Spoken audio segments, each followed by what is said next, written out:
Hello my YouTube family, my name is Mukesh Janwa and you're watching my YouTube channel. Subject Verb Agreement की series चल रही है. Students मैंने आप सबके लिए पूरी प्लेलिस्ट डिजाइन करी है. चाहे आप कोई सा भी कंपटीशन एग्जाम दें, एसएससी, बैंक, पीओ, आपको ये वाले रूल्स का सामना करना ही पड़ेगा. इसलिए वीडियोस, सारे वीडियोस को आप बारीकी से देखें. एक बार, दो बार, तीन बार, जितनी बार आप देख सकते हैं पूरा देखें. बीच बीच में मैं आप सबके लिए एक्सरसाइजेस दे रहा हूं, उनको भी आप सॉल्व करें.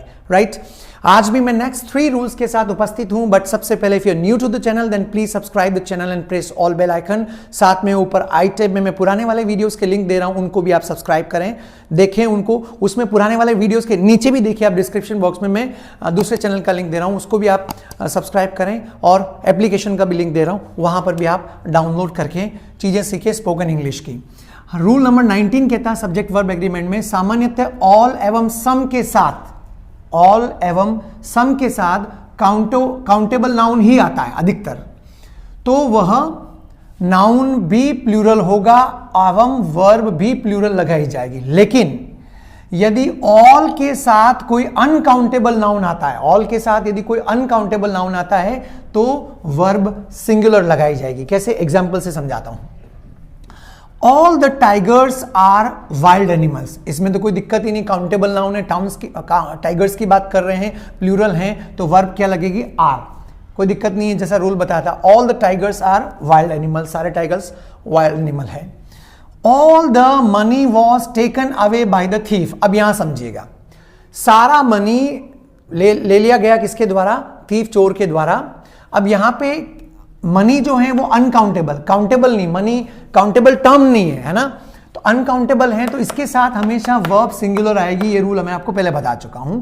All the money was taken away by the thief. इसमें ध्यान रखने वाली बात यही है. Some animals are faithful. अब एनिमल्स काउंटेबल हैं तो स्वाभाविक है वर्ब भी क्या आएगी? प्लूरल आएगी. और प्लूरल है, काउंटेबल एंड प्लूरल है. तो all the animals, sorry, some animals are faithful. कुछ एनिमल्स है वो फैथफुल होते हैं. अब आपके लिए मैंने एक एग्जांपल लिखा है. Some milk dash dash needed. कुछ दूध की आवश्यकता है. मिल्क अनकाउंटेबल है, अभी बताया था ना मनी वाला प्रोसेस. मिल्क अनकाउंटेबल है, तो some milk dash dash dash needed. कुछ दूध की आवश्यकता है. तो इज, एम, आर में से ये यहां क्या आएगा? कमेंट बॉक्स में रखिए. इसमें एक एक्सेप्शन है, इसमें एक पॉइंट है, ध्यान से सुनिएगा, स्टार लगा देता हूं मैं. लेकिन यदि ऑल का प्रयोग वाक्य में एक यूनिट की तरह हो रहा है, पूरा ऑल का प्रयोग एक यूनिट की तरह हो रहा है, तो इसके साथ हमेशा सिंगुलर वर्ब ही लगाई जाएगी. मैं उम्मीद करता हूं कि इन सारे रूल्स को आप नोट कर रहे होंगे क्लास वर्क में. जैसे यूनिट की तरह कैसे? He informed the police all that happened last night. उसने पुलिस को इन्फॉर्म कर दिया. ऑल दैट हैपेंड मतलब जो कुछ भी लास्ट नाइट को घटित हुआ. अब जो कुछ भी लास्ट नाइट को घटित हुआ उसको एक यूनिट की तरह प्रयोग कर रहे हैं, है ना. तो he inform the police all that happened last night. All that happened,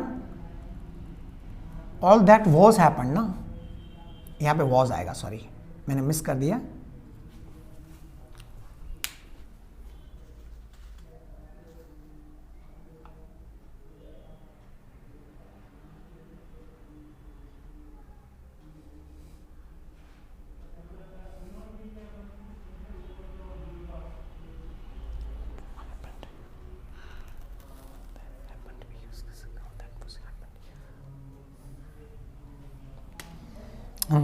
Okay guys, he informed the police all that happened last night or all that was happened last night. was आएगा singular, क्योंकि यहां पे all that happened मतलब एक unit की तरह काम में आ रहा है. तो दो, वैसे was नहीं लगाओगे ये सेंटेंस में, वर्ब का इतना दिक्कत नहीं आएगा. तो नेक्स्ट वाले एग्जांपल समझाता हूं. I would inform you all that was discussed in the meeting. I would inform you, मैं तुम्हें इन्फॉर्म कर दूंगा. all that was discussed, जो कुछ भी डिस्कस हुआ था मीटिंग में. मतलब ऑल दैट वॉज क्यों लग रहा है? कि ऑल दैट का मीनिंग आ रहा है एक यूनिट की तरह. जो कुछ भी डिस्कस हुआ सारे एक साथ उसको प्रेजेंट कर रहे हैं यूनिट के रूप में, इसलिए यहां पे वर्ब क्या आया? वॉज आया. राइट. अब लिखा हुआ आपके लिए उपरोक्त वाक्यों में ऑल का प्रयोग एक यूनिट की तरह हो रहा है, इसलिए वर्ब सिंगुलर आई है. रूल नंबर 20 गाइस, यदि एक वाक्य में मोस्ट ऑफ के बाद काउंटेबल नाउन आता है, मोस्ट ऑफ का प्रयोग आपने कई बार सुना होगा, मोस्ट ऑफ के बाद काउंटेबल नाउन आता है, तो ध्यान रखें कि प्लूरल ही आएगा. मोस्ट ऑफ के बाद, है ना, काउंटेबल नाउन प्लूरल आता है, उसके बाद वर्ब भी प्लूरल लगेगी. लेकिन नाउन यदि अनकाउंटेबल है तो वर्ब सिंगुलर लगेगी. ठीक है, नाउन यदि अनकाउंटेबल है, वर्ब खैर इजी है, इतना डिफिकल्ट नहीं। जैसे most of the persons are dishonest, अधिकतर लोग बेईमान होते हैं। तो पर्सन्स प्लूरल हैं और काउंटेबल हैं, तो वर्ब क्या लगेगी? आर। मोस्ट ऑफ के बाद देख लीजिए आप क्या आ रहा है। Next, most of the milk, अब मिल्क अनकाउंटेबल है, देखिए वॉज इम्प्योर, अधिकतर मिल्क जो था वो अशुद्ध था। Most of the milk was impure आएगा, यहां पे वर्ब नहीं आएगा, सिंगुलर है, अनकाउंटेबल है तो वॉज ही आएगा। अब आपके लिए मैंने एक सेंटेंस लिखा है, most of apples dash dash dash rotten, अधिकतर एप्पल सड़े हुए हैं, तो most of apples is rotten आएगा या आर रोटन आएगा। आप देखिए सिंगुलर, काउंटेबल और अनकाउंटेबल को देखकर आपको इसमें यूज करना, ये आपके लिए एक्सरसाइज है। Next, most of the sugar was wet with the water, अधिकतर शुगर पानी से गीली हो गई थी या गीली थी, तो शुगर वही क्या है? अनकाउंटेबल है, तो वॉज का यूज, सिंगुलर वर्ब का यूज किया। तो ये 3 रूल बहुत इजी तरीके से, इसमें ज्यादा डिफिकल्टी नहीं थी, फिर भी सब्जेक्ट वर्ब एग्रीमेंट के सारे रूल समझाना मैंने एक मिशन बना रखा आप सबके लिए। आई होप आपको अच्छे लग रहे होंगे। And if you really like guys then please hit the like button, if you don't like then you can dislike. Enough guys, I'll be right back in the next lecture. Till then, keep watching and keep learning. Thank you.